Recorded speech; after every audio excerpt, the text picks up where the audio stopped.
ভোর বাজে প্রায় 4:30, 4:30, 4:35। তো দেখো এখনো আলো ফোটেনি, অনেকটাই অন্ধকার রয়েছে।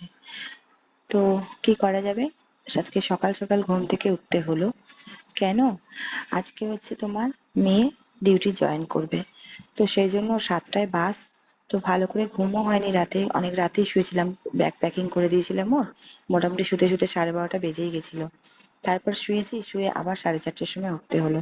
সে মানে তাকিয়ে যে সিঁড়ি থেকে নামবো মনে হচ্ছে যেন মাথা ঘুরে পড়ে যাবো, এরকম অবস্থা। তো যাই হোক, উঠে নিচে নেমেছি, মা ওদিকে ঘর বারান্দা ঝাড় দিচ্ছে, আর আমি এদিকে ব্রাশটা করে নিচ্ছি আগে, তারপরেই ঢুকবো রান্নাঘরে। তো রাত্রেবেলায় ওই ময়দাটা মেখে রেখেছিলাম, কারণ অত সকালবেলায় অত কাজ হওয়া সম্ভব নয়। তো ময়দা মেখেই রেখেছিলাম, ও পরোটা নিয়ে যাবে, আর একটু তরকারি করে দেবো, আর একটু শুকনো খাবার কিছু দিয়ে দেবো বাসে খাওয়ার জন্য। তো যেদিনই ও আসে মোটামুটি আমি টিফিন ওকে করেই দিই। তো সকালবেলা যাওয়ার থাকলে অত সকাল সকাল সব পারি না। এদিকে দেখো চিড়ের পোলাও করে দিচ্ছি, এইটাও বাসে যেতে যেতে খাবে। আর রুটিটা যেটা দিলাম সেটাও লাঞ্চে খাবে। তো এটাই করছি, করে এবার খাবার প্যাকিং গুলো করে দেবো। তার আগে নিজেও রেডি হয়ে নিলাম। এখন বাজে প্রায় ওই 6:45 মতো বাজে। তো ও জামা কাপড় পরে নিয়েছে, আমি রেডি হয়ে গেছি, এখন আর একবার চা টা খাবো, খেয়ে তারপরে বেরোবো। এদিকে দেখো আমি ফয়েল প্যাকে সমস্ত কিছু টিফিন ভরে দিচ্ছি ওর, দুপুরের লাঞ্চ, সকালের টিফিন সমস্ত ভরে দিচ্ছি, আর কিছু শুকনো খাবারও দেবো, কেক টেক গুলো দেবো, ওগুলো খাবে গিয়ে পরে। তো এদিকে ওর বাবাও ডিউটি যাবে 6:30টার সময়। তো সেই কারণে ওর টিফিনটাও ভরে রাখছি, ও যাওয়ার সময় নিয়ে বেরিয়ে যাবে, কারণ ওর বাবা বেরোনোর আগেই আমরা বেরিয়ে যাব। তো দেখো সব শুয়ে রয়েছে, গল্প করছে এখনো, কখন উঠবে তাড়াহুড়ো লেগে যাবে যাওয়ার সময়তে। তো যাই হোক, ব্যাগে ওকে দেখিয়ে দেখিয়ে খাবারগুলো ভরছি, না হলেই বলবে মা তুমি এটা দাওনি ওটা দাওনি। তাই জন্য ওকে দেখিয়ে দেখিয়ে খাবারগুলো ভরছি ব্যাগে। তো একটা ব্যাগে সমস্ত খাবার নেবে। আর এই দেখো, এই কোল্ড ড্রিঙ্কসটা কালকে কিনেছিল, তো আগের দিন ধরে পড়ে রয়েছে, খায় না। দিয়ে ওইটাই আমি পুরো ভরে দিলাম ব্যাগে, যেতে যেতে বাসে মনে হয় গরম হয়ে যাবে, যদিও এসি বাসে যাবে। তো আর একটা ব্যাগ দেখো মা টানতে টানতে নিয়ে আসছে, এটার মধ্যেও দুনিয়ার জিনিস ভরেছে জানো। মানে এক মাসে একবার আসে, একবার কি দুবার আসে, এত জিনিসপত্র বয়ে বয়ে নিয়ে যায়। ওখানেই বেশিরভাগ জিনিস ওর পড়ে আছে, এখানে দেখো আলমারি ফালমারি সমস্ত খালি। তো যা পাচ্ছে ব্যাগের মধ্যে ঢুকিয়েই যাচ্ছে চেন খুলে খুলে। তো থাক, যা নেবার নিক, ওরই জিনিস।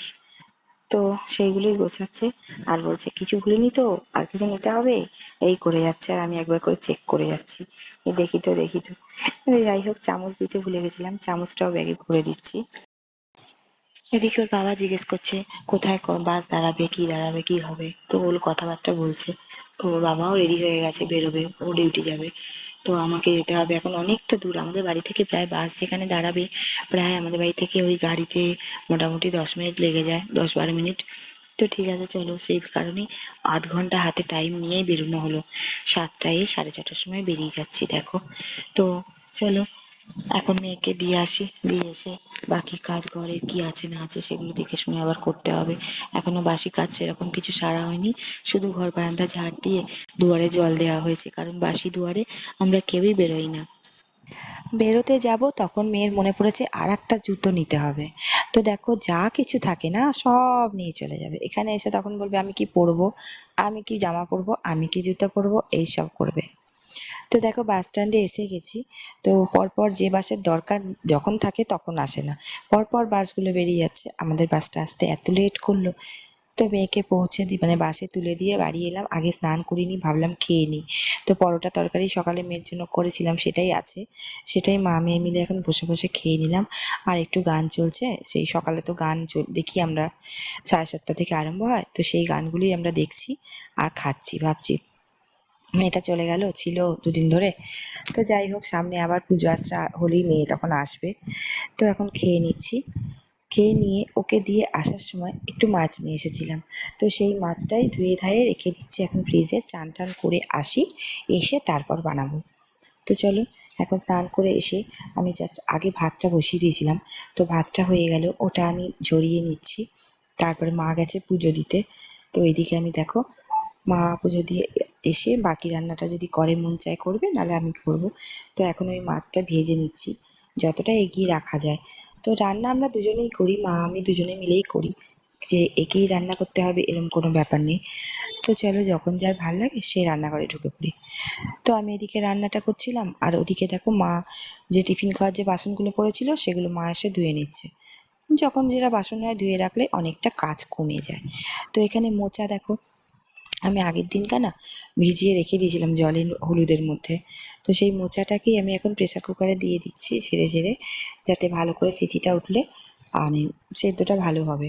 তো অনেকক্ষণ ধরে সিটি দিই আমি, কারণ হচ্ছে একদম অনেকেই মোচা খায় একটু ছাড়া ছাড়া ভাব থাকে। তো আমি মোচা একদম গলিয়ে দিই পুরো, যতটা গলে ওখানে ভালো, নালে আবার ঝুড়িতে ঢেলে আবার ভালো করে মানে হাত দিয়ে চটকে পুরো মিশিয়ে দিই। তো মেয়েটা মোচা খেতে খুব ভালোবাসে, তো বললাম আজকের দিনটা থেকে যা, থাকলো না। তো ও চলে গেল, মোচাটা তো কী করবো, শুকিয়ে যাবে, নাহলে তো করে ফেলতেই হবে। আর এদিকে মাছটা ঝোল করবো বলে দেখো কচু আলুটা ভেজে নিচ্ছি। আর এদিকে মাছটাও আমি ভালো করে লাল লাল করে ভেজে নিয়েছি ভালো করে। আর মাথাটা রেখে দিয়েছি, মাথাটা দিয়ে আর একটা জিনিস বানাবো, সেটা হচ্ছে এই শুক্তো। আমি শুক্তো না যেমন মন চায় তেমন বানাই, কিন্তু খেতে দেখি দারুণ হয়েছে। এই দেখো উচ্ছে কেটে রেখেছি, আর এদিকে কুমড়ো আর বেগুন শুকিয়ে যাচ্ছিলো, তো ওগুলো কেটে ফেলেছি, ওগুলো দিয়েই আজকে করব। অনেক সময় কি হয় লাউ দিয়ে আর উচ্ছে দিয়ে আমি শুক্তো বানিয়ে ফেলি, যখন যেটা মন চায় করে ফেলি। তো প্রেসার কুকারটা নামিয়েছিলাম, দাগ পড়ে যাবে, মোচার একটা কষ থাকে, তো সেটা সঙ্গে সঙ্গে ধুয়ে নিচ্ছি। বাসন আমি এভাবেই ধুয়ে ফেলি সঙ্গে সঙ্গে, তাহলে অতটা বাসন জমে না। আর না হলে দুজন মানুষ থাকলে কি হবে, কাজের অন্তর নেই। মেয়ে ছেলে মানেই কাজ।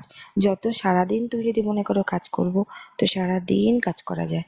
তো যাই হোক, বাসন কোসনগুলো এখানে আমি ধুয়ে নিচ্ছি, যেগুলো আছে টুকটাক। আর ঢাকনাটা ধোয়ার প্রয়োজন হয়নি, কারণ ঢাকনাটা আমি জল ধোয়া করে নিচ্ছি, মাজার দরকার নেই। ঢাকনাটা দেখলাম পরিষ্কার, তো মেজে তুলে নিলাম, ওটা ধুয়ে তুলে নিলাম। নিয়ে আর এই দেখো, এটা আমার একটা বন্ধু দিয়েছে, ওদের বাড়িতে তৈরি হয়, মানে হাতে বানায় ঘরে। তো সেই বড়ি দিয়েছিল, সেই বড়ি রাখা ছিল খুব সুন্দর বড় বড় আর খুব টেস্টি। তো সেই বড়িগুলোই ভেজে এই শুক্তোটা বানিয়ে ফেললাম। শুক্তোর রেসিপিটা তোমাদের সঙ্গে একদিন শেয়ার করব। তো মা বললো চল তোর রান্না হয়ে গেছে, এবার আমি বাকি বাসন কোসন ধুয়ে গ্যাস পরিষ্কার করে নিচ্ছি। আর এই দেখো দেখো এই বড়িগুলো অনেক দিন ধরে জমে আছে, তো ওগুলো একটু রোদ খাইয়ে নিচ্ছি, ভালো রোদ এসেছে। আর এখানে আম তেল করেছে মা, ওটাও রোদ খাইয়ে নিচ্ছি। আর এই যে দুপুরবেলা হয়ে গেছে, প্রায় 1:30টা মতো বাজে, এদেরকে খেতে দিচ্ছি। এরা আগে খাবে, তারপরে আমরা খাবো। এখন আবার এইটা আনার পর জানো তো 2 রকম করে খাবার দিতে হয়।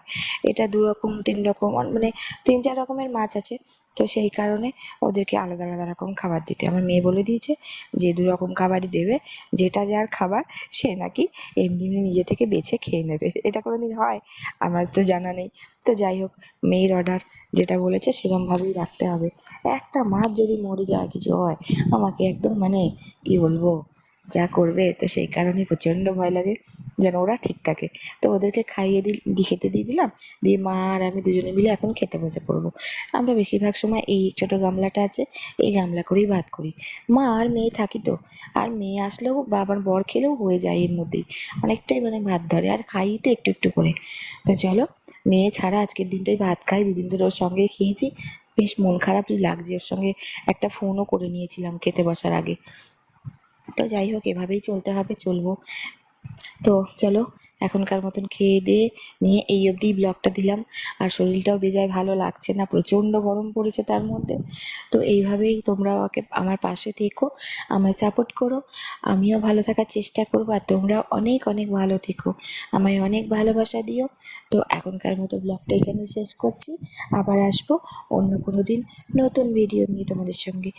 ততদিন অবধি তোমরা সুস্থ থেকো, সাবধানে থেকো, আমিও ভালো থাকার চেষ্টা করছি। টাটা।